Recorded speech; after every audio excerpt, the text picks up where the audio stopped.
माननीय प्रश्नकर्ता श्री अमरेंद्र दास। धन्यवाद। मु कृतज्ञता ज्ञापन करी मान्यवर मंत्री जी मुकेश भाई निकट में जो कमिटमेंट करिसेंती एवं मुख्यमंत्री एथिपई स्वतंत्र बजेट करिसेंती सेथिपई आम सरकार जहाँ कहती ताहा करिकी देखांती एथिरे कहीं देमत नहीं। ए आशा भरोसा आपण देइथिबारु आपण को बहुत बहुत धन्यवाद। एवं द्वितीय कथा कहबी मु स्वतंत्र भाव में स्वास्थ्य मंत्री को धन्यवाद देवी। ए प्रश्न संगे संपर्क नहीं किंतु सेठी जेतବେଳେ गोटे आमे वाजपेयी ना पार्क करिया को गलु जेतବେଳେ खाली जगह पड़ीथिला जेतବେଳେ जाई रेवेन्यू डिपार्टमेंट को जाई देखिलु तांको निर्देश देलु जे केमती एठी जमी बाहर करंतु करबा से जमी बिक्री हो सारी। तेणु मु आशा रखिबी जे जमी खूब शीघ्र जबर दखल ठारू उच्छेद करागले सेठी वाजपेयी जी ना पार्क हम एवं मंत्री के आउ गोटे धन्यवाद देवी। यही 2 दिन तले गोटे लोक प्राइवेट हॉस्पिटल मृत्यु हो जाइथिला गरीब लोक कार्ड रे पैसा नथिला 1,60,000 थिबा दृष्टि हॉस्पिटल मालिक छाड़ू नथिले dead body.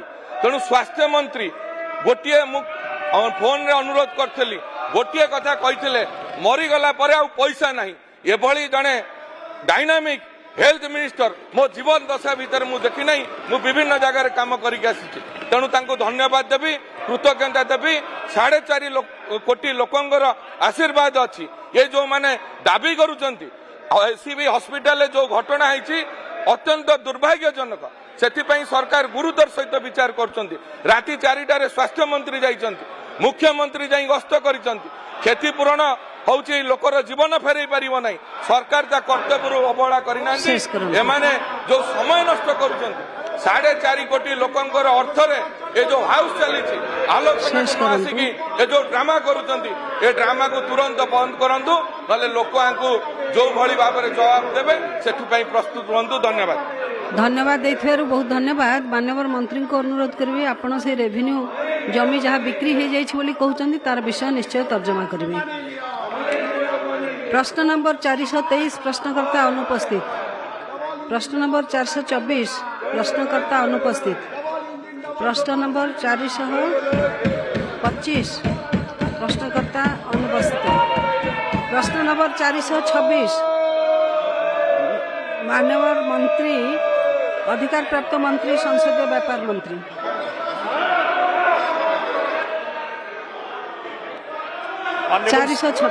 Honourable speaker madam राज्यर जनगहलीपूर्ण स्थान रे सरकारंकर लोक कल्याणकारी योजना को विभिन्न विभाग इलेक्ट्रॉनिक्स डिस्प्ले माध्यम रे प्रदर्शन करुछंती। एतद्व्यतीत सूचना और लोक संपर्क विभाग विभिन्न लोक कल्याणकारी योजना को भिन्न भिन्न प्रचार और प्रसार माध्यम रे यथा खबर कागज वैद्युतिक गणमाध्यम सामाजिक गणमाध्यम होर्डिंग इत्यादि माध्यम रे प्रचार प्रसार करिथांती।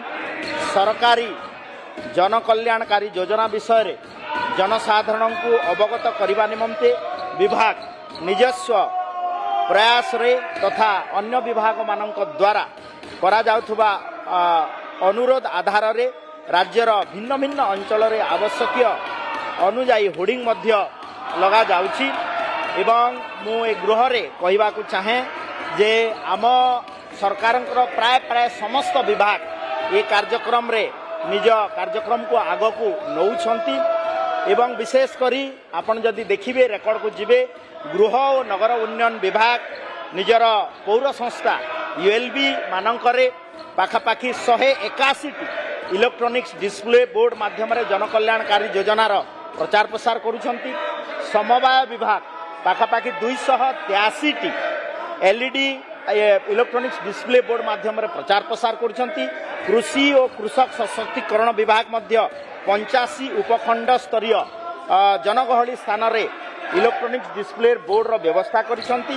ता सहित स्वास्थ्य और परिवार कल्याण विभाग तरफ मध्य पाखापाखि 40 जगह रे इलेक्ट्रॉनिक्स डिस्प्ले बोर्ड रो व्यवहार करा जाउची। ता सहित महिला एवं शिशु विभाग तरफ मध्य 7टी इलेक्ट्रॉनिक्स डिस्प्ले बोर्ड आमे विभिन्न जगह लगेछु।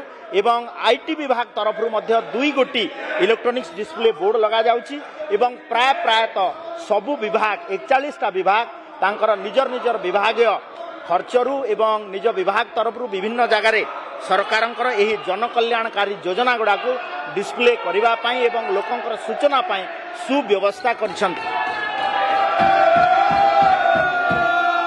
मान्यवर विधायक मान अनुरोध प्रश्नकाल भली गुरुत्वपूर्ण समय आपण माने पुणी स्थान को जीवाई मु अनुरोध करुच्ची।